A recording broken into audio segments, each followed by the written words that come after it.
আসসালামু আলাইকুম। আমি নাজমিন। আপনাদের সবাইকে নাজমিন ব্লগে স্বাগতম।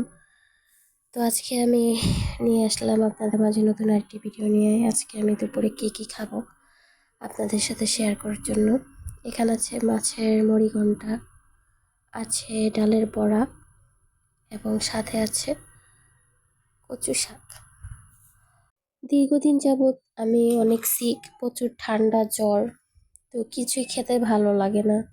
এই জন্য আম্মুকে বললাম যে মাছ মাংস খেতে ভালো লাগতেছে না, একটু মজার মজার যেটা খেলে ভালো লাগবে সেটা আমাকে রান্না করে দাও, ওটাই খাবো। তাই আজকে আম্মু ডালের বড়া, কচু শাক আর মাছের মুড়িঘণ্টা। সবসময় মাংস টাংস খেতে ভালো লাগে না, আর যেহেতু আমি অনেক সিক, কিছুই খেতে ভালো লাগে না। এই জন্য আর কি আজকে এই রেসিপিগুলো রান্না করছে। আলহামদুলিল্লাহ খুব তৃপ্তি সহকারে ভাত খেতে পারছি, খুব ভালো লাগতেছে। তো বন্ধুরা, আপনাদের কাছে আমার ভিডিও কেমন লাগতেছে অবশ্যই কমেন্ট করে জানাবেন, আর সবাই আমার জন্য দোয়া করবেন যেন আমি খুব তাড়াতাড়ি সুস্থ হয়ে নতুন ভিডিও আপনাদের মাঝে নিয়ে আসতে পারি। সেই পর্যন্ত সবাই ভালো থাকবেন। আল্লাহ হাফিজ।